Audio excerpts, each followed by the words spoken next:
coordinating with them. They're going to share any revisions with us so that we can update our models so that everyone's on the same page with what's being done and how it affects other phases of the project.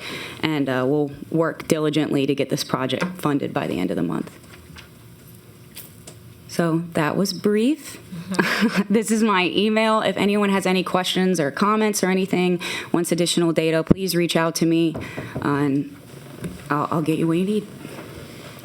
Okay, do we have any questions? I have one question.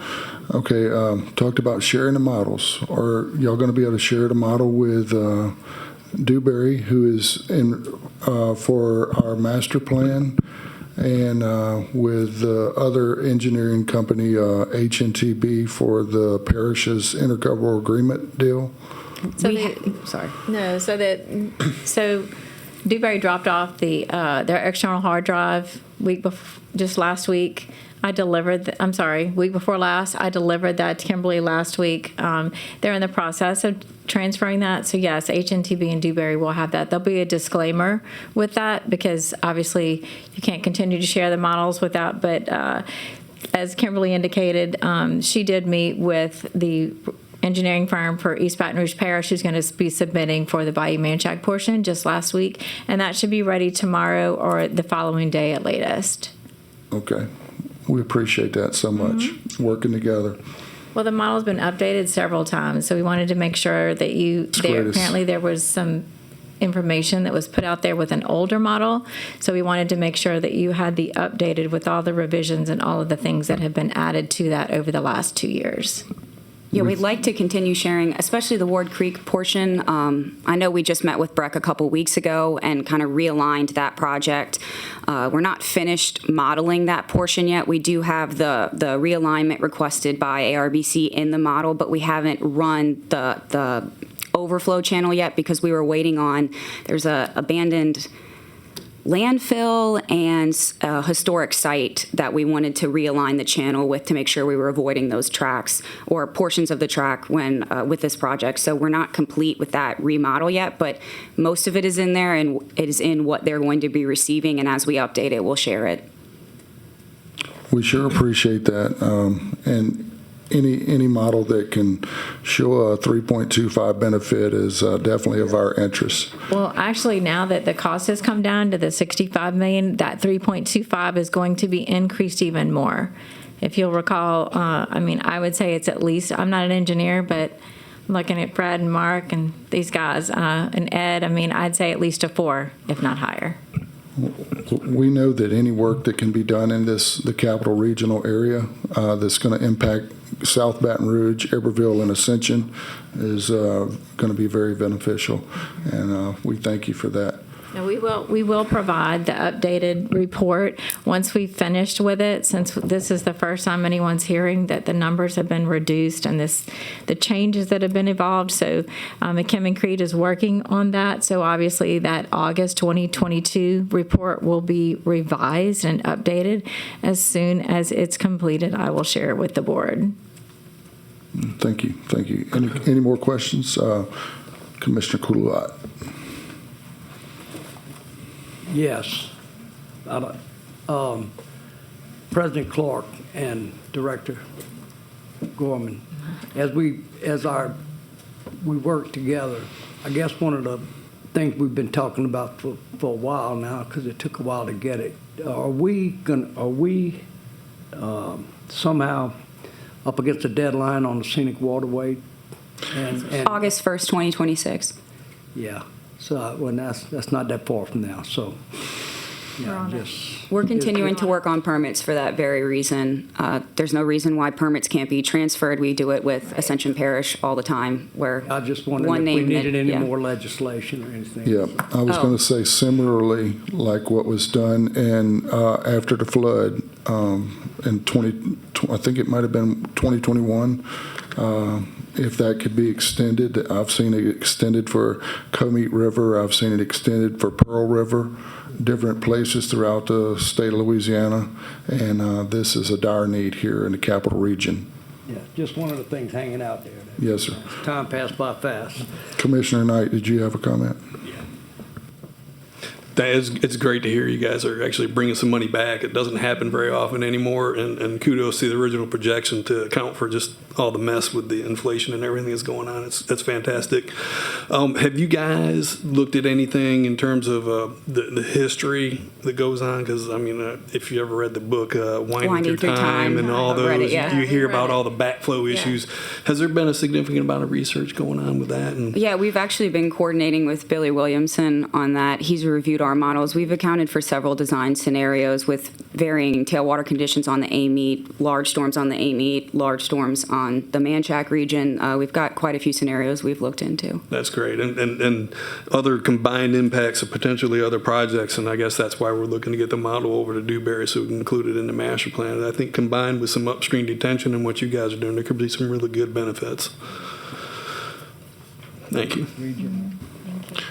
Yep, that's a good point. Winding Through Time by Mary Ann Sternberg. It's a great book. If you haven't read it, it's an excellent recapture of history on Bayou Manchac, and she's local. Any other questions?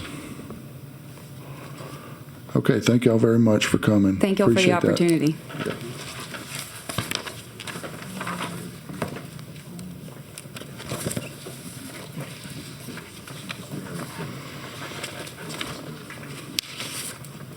Okay. Continuing under old business, we have a report by the Water Institute. The Water Institute is our contractor for our LWI watershed coordination and also oversight on behalf of the ARBC, of the ARBC master plan, and Mr. Garvin Pittman. That's not it. Thank you. That's not it.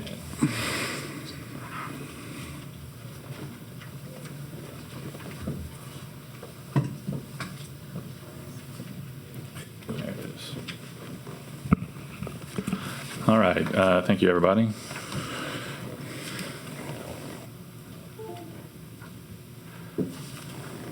The font on this gets changed when it goes from my computer to this computer, so I apologize if there's any sort of wonkiness on it.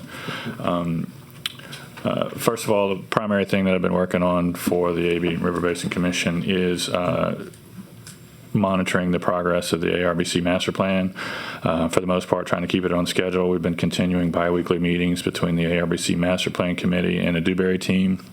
The primary goal of those meetings is to facilitate discussion and answer questions needed by the Dewberry team to keep the plan development on schedule. Since the last meeting, we've held 5 meetings of the committee, and the next meeting will be this Friday. Through that process, we reviewed the agendas and the minutes, reviewed the Dewberry team invoices, and submitted to CPRA for reimbursement. There's another one that'll be submitted to CPRA tomorrow. And there's a Dewberry invoice under review right now. I've attended public meetings in Livingston, Ascension, and Baton Rouge, and the next one is tonight in Clinton. Hope to see some of y'all there. And also attended a master plan project workshop on September 19th that I thought went very well. Another thing that I spend my time on for y'all is attending the Louisiana Watershed Initiative meetings, funding workshops, which are actually very beneficial. I've attended 6 of those. If you want any information on those, please let me know. I do download the presentations from those and put them on the file that Ms. Tony has, the drive that Ms. Tony has access to, and if anybody wants those, I'd be happy to give them to you. If you want to actually see the presentations, a recording of them, let me know and I can show you where that is. These folks back here do a pretty good job of putting those on. Mostly what these are is information about different funding sources and how to apply for them and what you're looking for in your grant application. So the font's a little messed up here. The Louisiana Watershed Management Plan. I attended a train the trainer meeting on September 4th, and again, those slide decks are available to you, and you're welcome to see them at any time. Recall this diagram that I showed you the last time I was here. This is the Louisiana Watershed Management Plan that is a part of your regional capacity building grant required by the watershed folks back here. We've spent time with the Dewberry folks and with their consultant making sure that the ARBC master plan that's legislatively mandated and scoped to the Dewberry folks also complies with this plan. We held a meeting, a group meeting on September 27th. Everything looks like it's going to be really close. There may be a minor little appendix or two here or there that needs to be done, but so far it looks like just about everything can be inside of Dewberry's scope. And Sam, please correct me if I'm wrong there, but it looks like we're good there. Upcoming LWI meetings tomorrow. There's an almost a full day workshop. It's Louisiana. It's a regional watershed plan development workshop. It's at the LSU Center for River Studies. The Dewberry team will also have somebody there. And then on October 16th is another one of the meetings for the National Flood Insurance Program Community Rating System. And then at some point in the near future, there'll be the Project Discovery Workshop, which we discussed a couple meetings ago. And happy to answer any questions that you might have. Any questions? Ms. O'Neill? Hold on. There you go. Could you kind of give us a little minor update on what the other regions are doing or what they're focusing on or as priorities? The other regions, as far as I can tell in the meetings that I attend, are really working through that, this here, trying to make sure they follow the schedule a little bit more closely than we do, because we have the master plan that's on a slightly different schedule than this. And they also attend all of the workshops. But I'm not really involved with them that much to know what they're doing. So if I might try to explain, the idea is that rather than duplication of efforts during this limited time and limited resources with two paths that appear to be going in the same direction, is to try to to see what combines and not. And if what we're doing for the master plan, it suffices for the Louisiana Watershed Institute Region 9 Watershed Plan, then we're going to be good. We could save time and save money. Absolutely. Any public comments on that? Any board comments? All right, thank you, Carmen. Doing a good job. Thank you.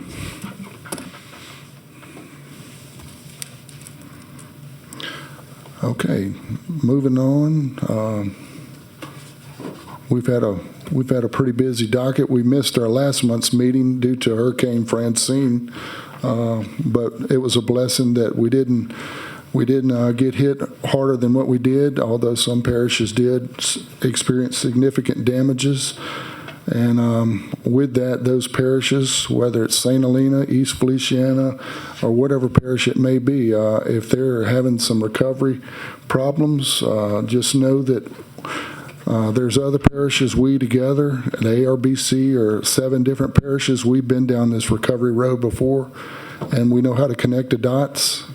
We also have a good pool of engineers that we work with that can help, and we have certain agents that are on the board that are as good as anybody is when it comes to recovery. So if there's a need abroad for anybody in Region 9, any of the parishes that might need help, feel free to reach out to us, and we'll try to help and with recovery from Hurricane Francine. But yep, we missed our meeting last month, and so we got a pretty robust docket here, and just moving right along. Next item is on our agenda under old business is a report from Dewberry. They're our consultants, engineering company that is doing the ARBC master plan, and they are represented by Mr. Sam Campton. Sam? Right, thank you, President Clark.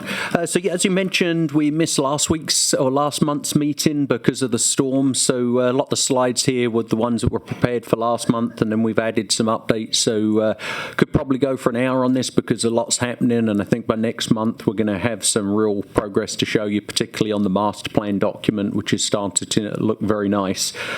So, on task 2, which is the data development, back in August we did a couple of days of field reconnaissance. As you can see there, some of the equipment we used there, we both shallow draft and slightly deeper draft boats that we used, and we managed to cover a lot of the river. Certainly the first day we started on the diversion canal, went up to the weir, all the way down the main river to the lake, and then back up the Blind River, and was able to get that done in a day. The second day we went from Port Vincent upriver, and that was certainly a different situation.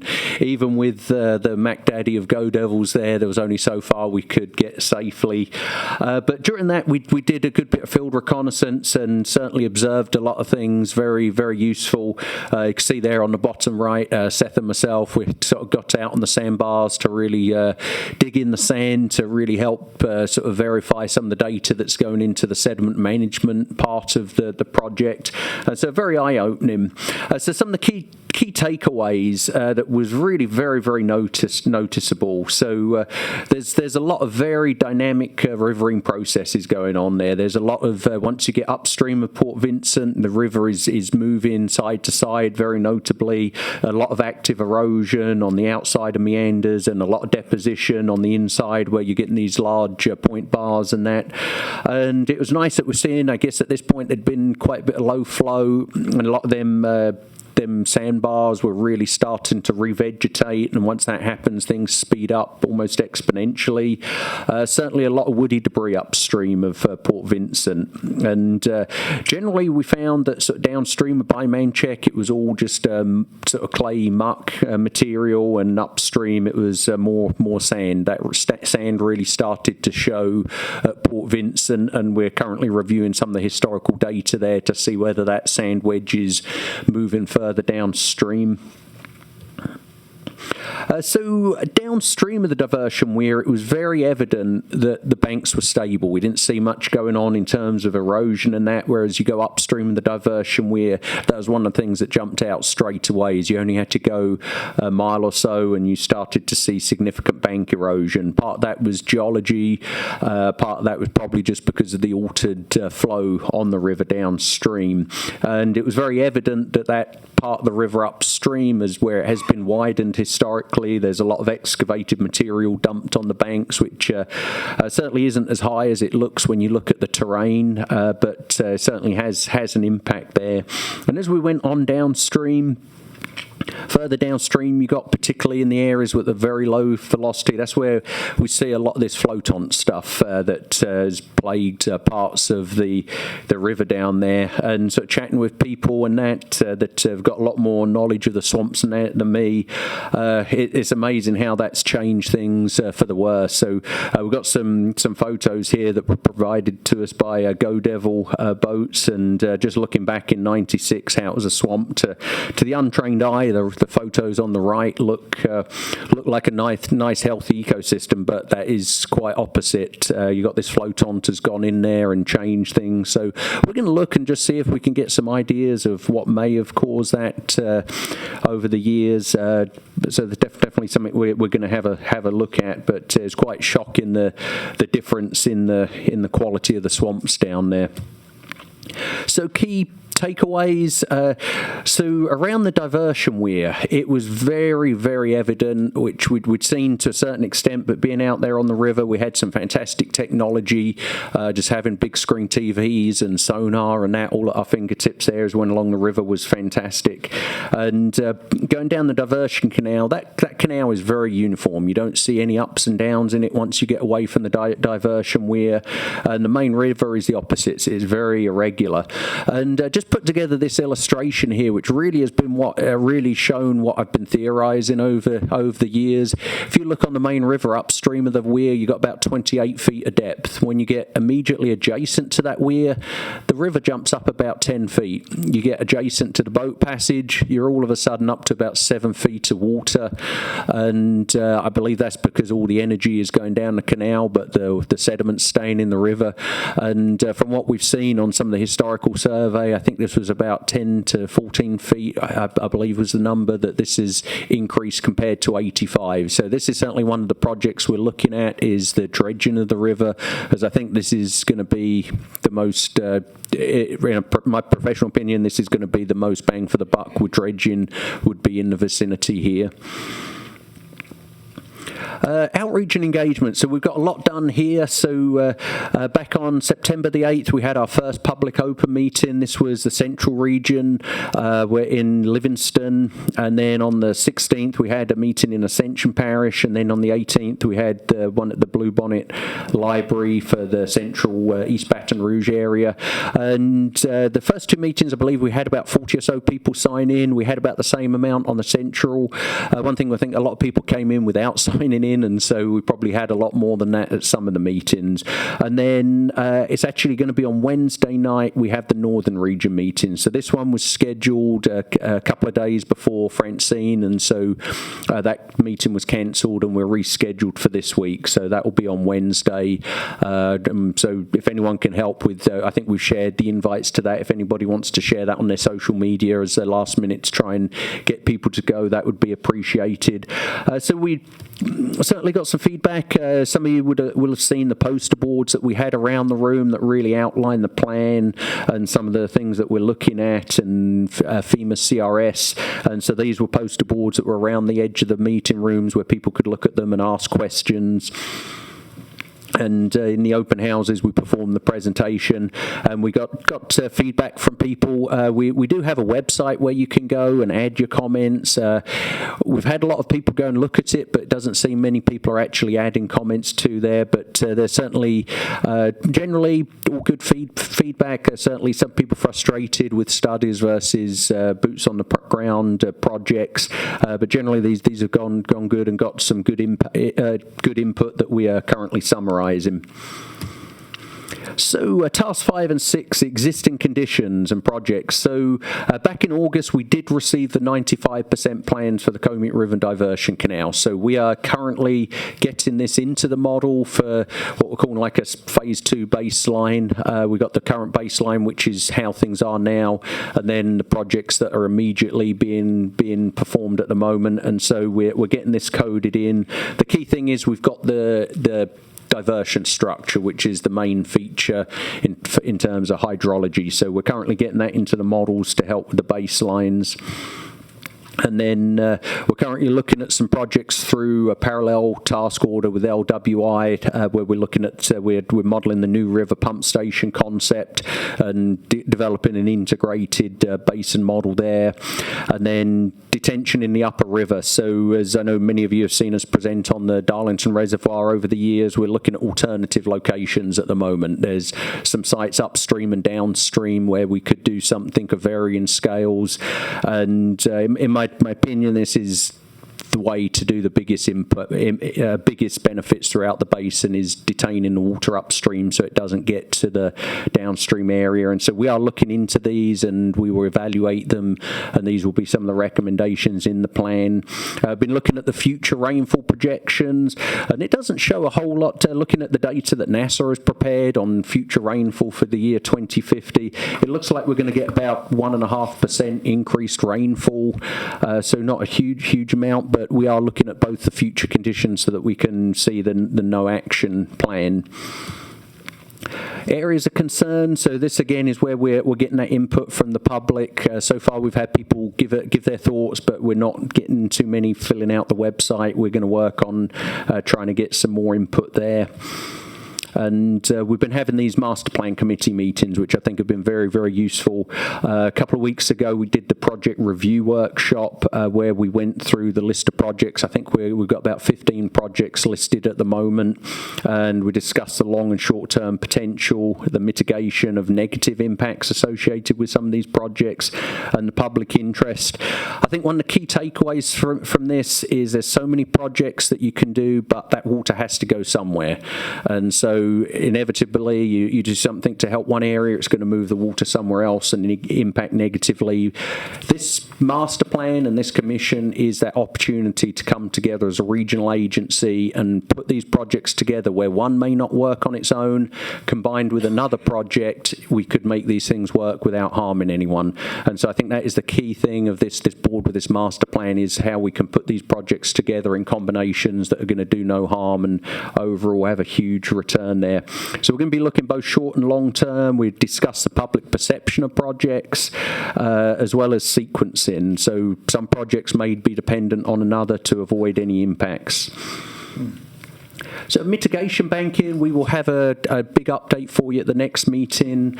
So we've been reviewing these potential sites. A lot of the sites that we've been looking at are in very good condition, and so they don't make an ideal opportunity for mitigation banking, but because it's good quality already. So we've really been moving our focus to the upper river, looking for areas of potential conservation. And so some of the expected milestones for next meeting. So by this time next month, we will have all of the initial public meetings concluded. So just to recap, the meetings we've had so far have been to talk about what we're doing for the master plan and get input from the public. The final meetings we're going to have, the public meetings, will be next year, and that will be rolling out the master plan and presenting it to the public. So we're going to have some detailed summaries of the ordnance findings and how that ties into the community rating system. We're going to have the existing condition baselines and future without project baseline. We'll be able to present that to you in more graphically, and the results of project assessments, mitigation, as I mentioned, we'll have an update, as well as the governance and funding summaries. So with that, I'll just open up if anyone has any questions on the progress of the master plan to date. Any questions?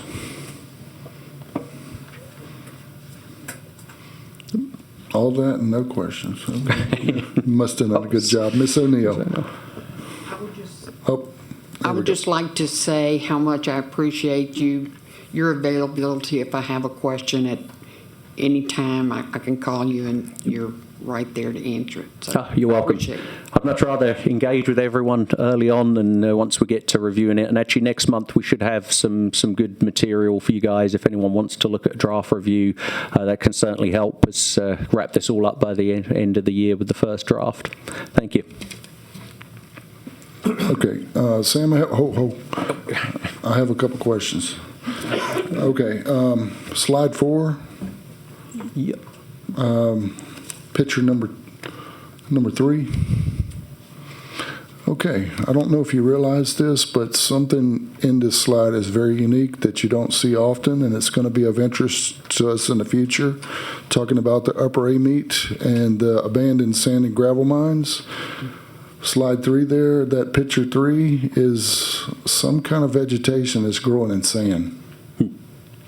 Yep, and that was noticeable. Like, we was looking and trying to figure out where the ordinary high water mark was, and this grass, which I'm certainly no expert to know what it is, this was below the ordinary high water mark from what we could tell. I think it's sea oats, but it's unique, and for restoration purposes, there's, from past experiences at ARBC, back when Executive Director Dietmar was here, they did some projects to look at restoration, and it was tough. It was really tough to get vegetation to grow in sand like that. So seeing that, doing it on its own might, simulate a natural process during restoration in the future.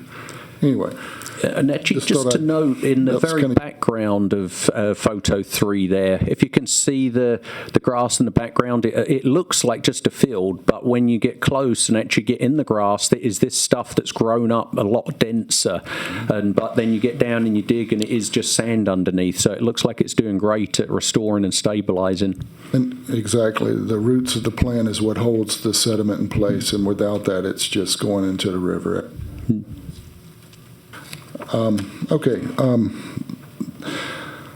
The other thing, y'all did a lot of work on the sediment and analysis up and down the river and everything. So you did not find any inflated hill splitter mussels? No, we didn't. We did take. I shared some photos with you. We did Good find answer. a mussel, but they was not them. Very ones. good, very good. All right. Let's see. I like how the sonar that y'all use to identify the sediment, the depths and stuff.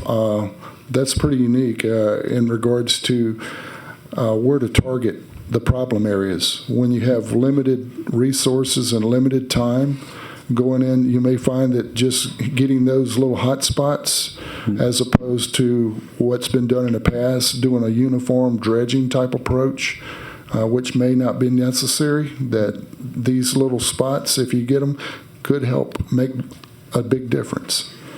Yeah, absolutely. And actually, that image we had of the diversion weir, I didn't have time to incorporate it, but last night I got an updated rendering. We actually went back last week to get more detail because we're looking at there was some gaps there. And so now we have a very high detailed image or 3D surface of that entire weir there. And so we'll show you that at the next meeting and some very good info there. That would be great if we could share that with Livingston Parish as a attempt to go down that path with the lower amite and removing sediment from the channel. Yep, and we got some really good samples. We got, I think, 92 samples along the river. We've got some photos that you've probably seen in other ones where we actually had the clamshell that we've been dropping off the side of the boat to get them sediment samples, send it off to a lab. And we actually did some verification in these areas, comparing what we got with the clamshell versus what we dug with a spade up on the sand there, and it all came out similar. So that tool's been working really good and got some excellent information on the sediment.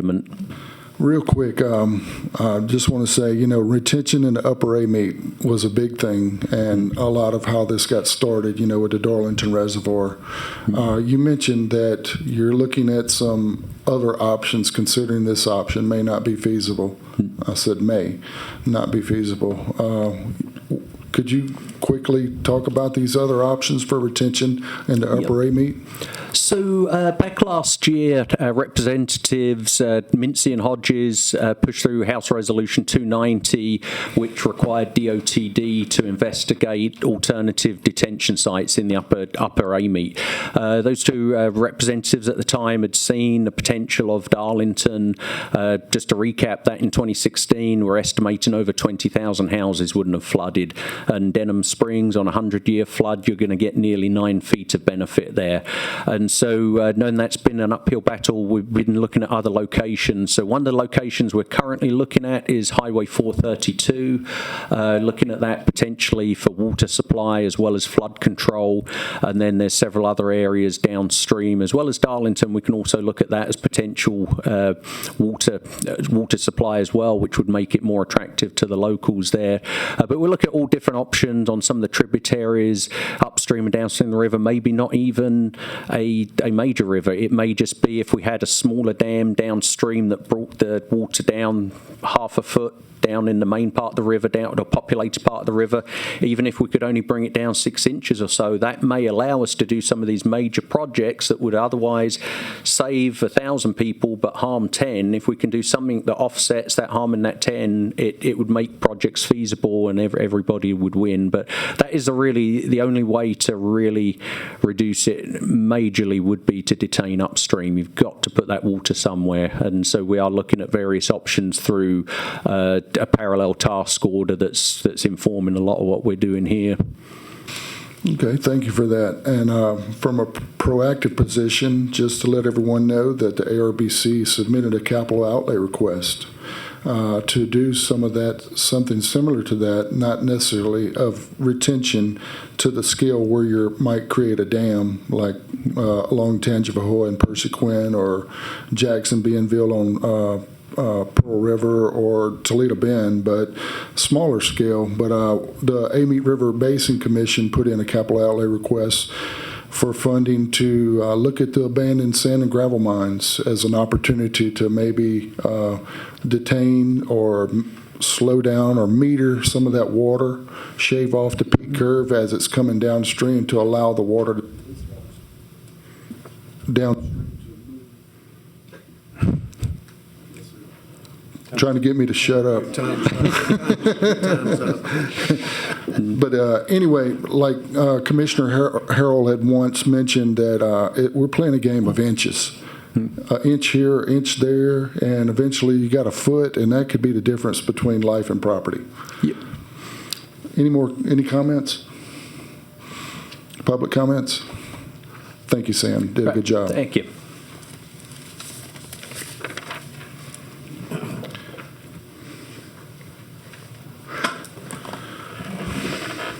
Okay, next item on the agenda is LWI Region 9 Coordinator Updates Discussion. I think, Garvin, you covered that well. We're moving right along. We've heard from the Office of Community Development, who is administering the Louisiana Watershed Initiative for the state of Louisiana under the Office of Community Development. So I think we're good there. Comite River Diversion Canal Project. Yeah, Mr. Bankston, or Council Bankston, can you expand on what's the latest, greatest on the Comite River diversion above and beyond abandoned tires? You there? The Comite Diversion Canal monthly meeting was held on September 17th. There was an update from the Corps and DOTD. Almost all the parcels of property have been acquired. This is all in your packet. The remaining parcels that are involved in are related to Brooks Lake, which is a diversion off the pilot channel. There is some relocations of utilities that having to be revised because of some changes in the U.S. Army Corps of Engineer guidelines. The bridge status, LA 964 is 84% complete. LA 67 is 77 complete, and LA 19 is still under construction. In your packet is some of the utility information as well as a briefing that is attached from the Corps of Engineers showing the background and the pictures of the project status. As you know, Highway 61, U.S. Highway 61 is complete as well as the railroad bridge is completed. Mr. Marino, to my right, is involved with the negotiations with Florida Gas, and he will give us a brief update on that.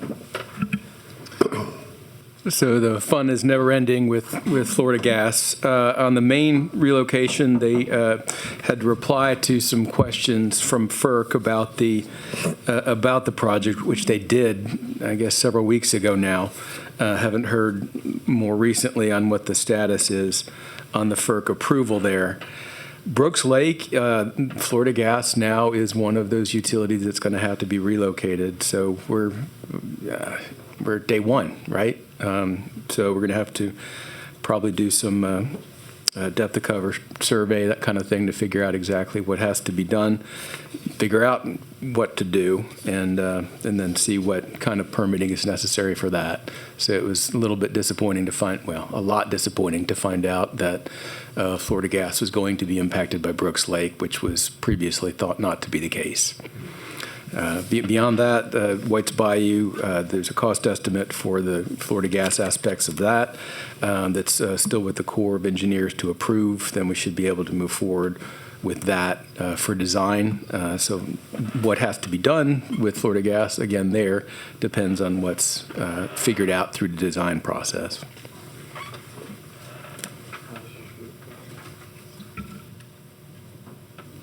Okay, any questions? Commissioner Harrell. Commissioner Harrell is representing the Amite River Basin Commission on the Comite River Task Force, and I got to give kudos to the Comite River Task Force for catalyzing and prodding along these contractors and helping keep the course and move this project along. Commissioner Harrell, can you give a little comment? Yes, sir. Mr. Larry, why are we just now finding out about Florida Gas in this new location?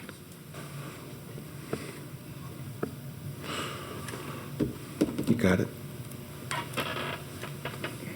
Can you hear me? Oh, We don't know. They've had to do some more investigation or modeling at the Corps, and they came up with a very different answer. So as to why, that's a question for the Corps. Can I? This is the core issue. Correct? Again, another core issue. Yes, it's a Corps issue. Let me, go ahead. if I could, let me give some brief history about Brooks Lake. For the longest period of time, as the pilot channel goes into and spreads out, Brooks Lake was thought to be unnecessary. And there was the work at Brooks Lake. There is a Superfund site just south of the canal, and the concern was that the water flow would go into the Mississippi River, but you needed some type of levee, in effect, to make sure that that water did not continue to flow south and would go into the Mississippi River. The longest period of time, the commission has asked DOTD, the Corps, can we do away with Brooks Lake? Is there some other alternative? It's kind of, if you know where the state police training facility is, that's that general area of that.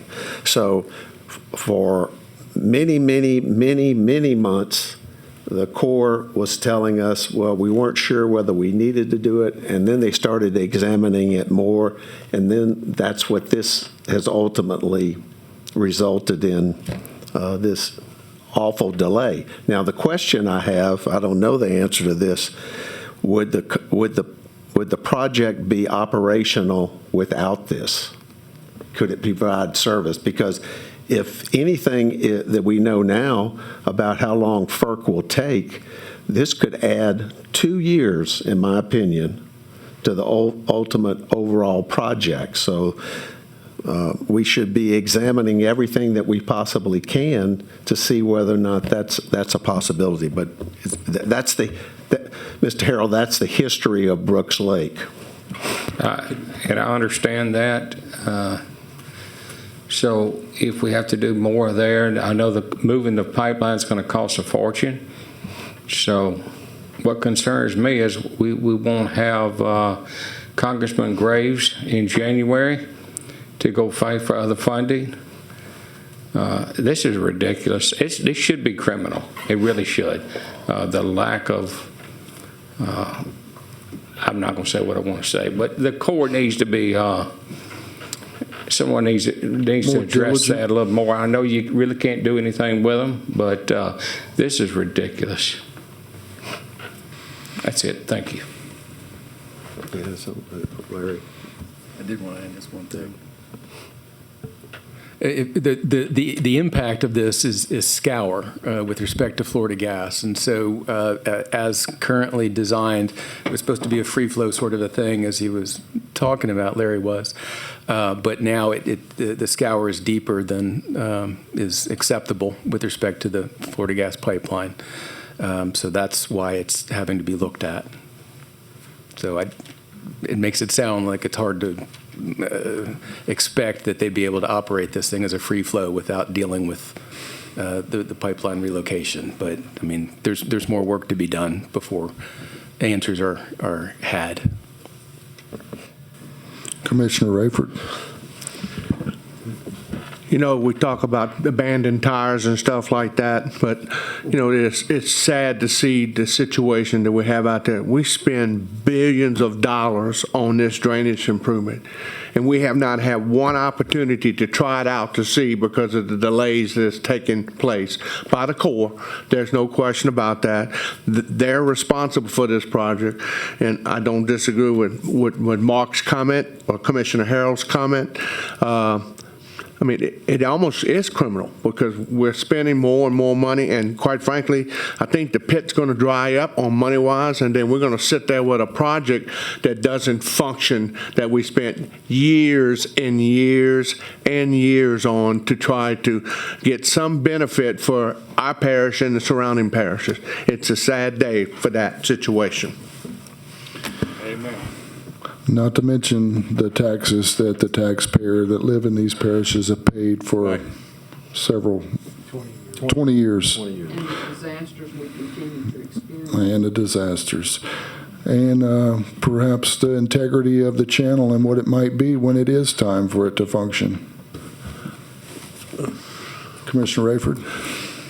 I certainly have a lot of concerns about that. I'm not an engineer, but I've had a bunch of them look at that type of situation.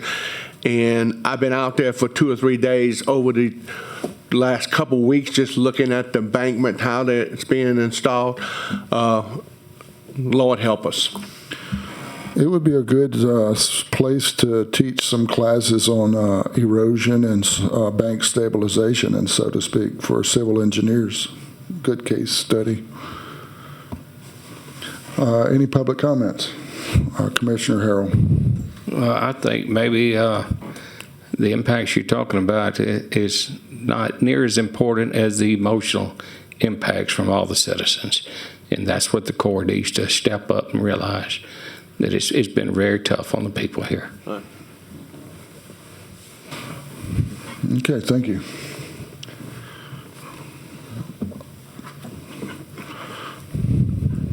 Commissioner Quintmore?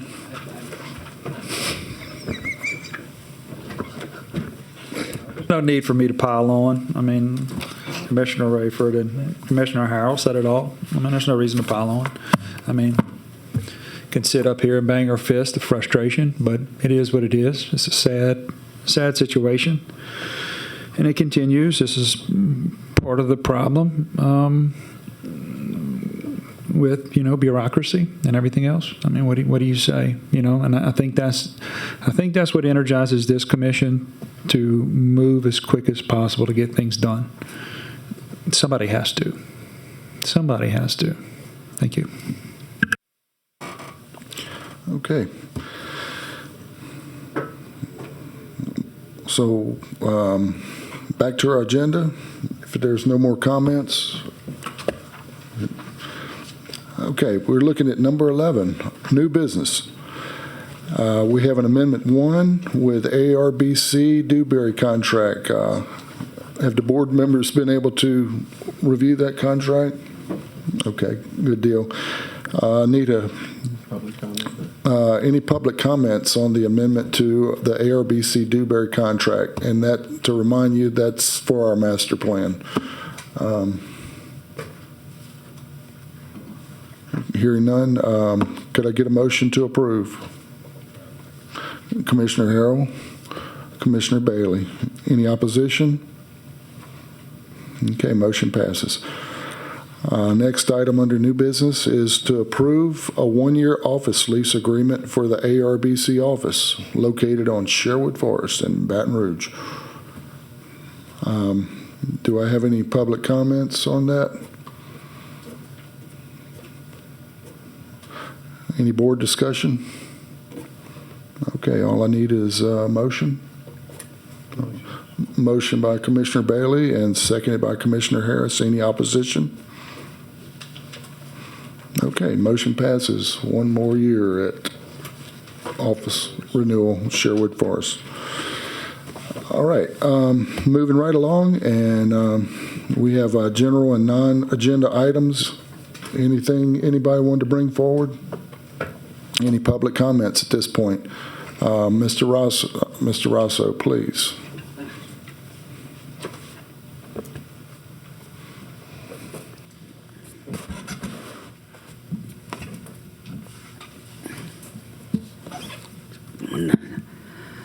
taken a few notes from this meeting. I want to say this. I've been involved in some of the drainage issues since 2016, more so since 2021.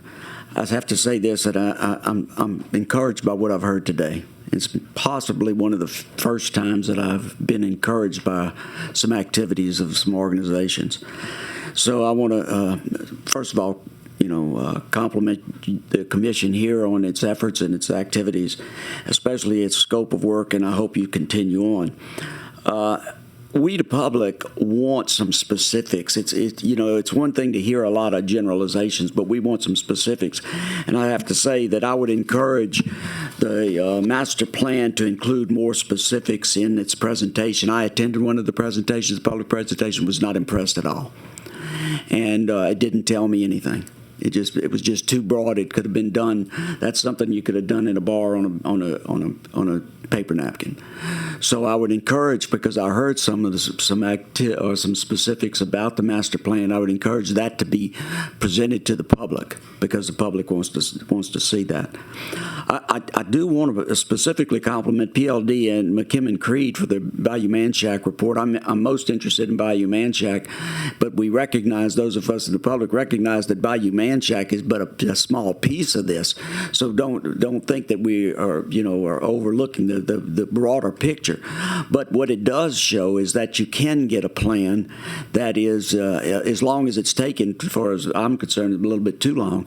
It does have some specifics in there, and it has strategic scopes, cost, and milestones.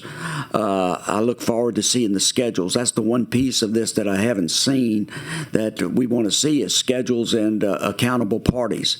So what's the schedules and accountable parties? And I understood from Ms. Gorman and Ms. Cole that we should be seeing a report on Bayou Manchac with those details in it shortly. So if I'm right, I'm looking forward to seeing that. And it's recognized that there's a lot of these other areas that you've got to take care of: permitting, funding, ancillary needs like access. So I've heard a lot about all of the pieces of it that should make for a successful project, if you can get the schedules down and the accountability. So I'd encourage you to do that. I do have a question, and that is the $65 million price tag that was put on the Bayou Manchac. Is that already approved by the Louisiana Watershed Institute? It is not? No, it's not. Okay. And you have any idea of what it's going to take to get the funding approved for it, or when?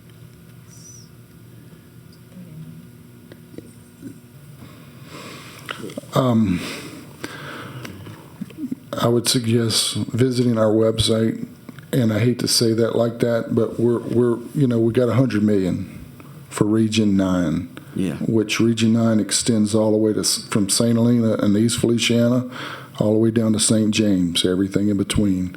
So we're trying to divvy that up the best way possible, but we're targeting the Capital Regional area. And we've come up with 4 major projects. So 4 divided by $100 million divided by 4, and a little bit more here and a little bit less there, kind of gets you around, it takes away from the $65 million in any one place. Yeah, that's certainly an interest. You got to have the funding to get these projects done, and I realized that. But I looked at it, and what I was hearing was hoping that the $65 million price tag or somewhere around there would already have been looked at and said, hey, it's feasibly expected that this will be approved in a reasonable amount of time.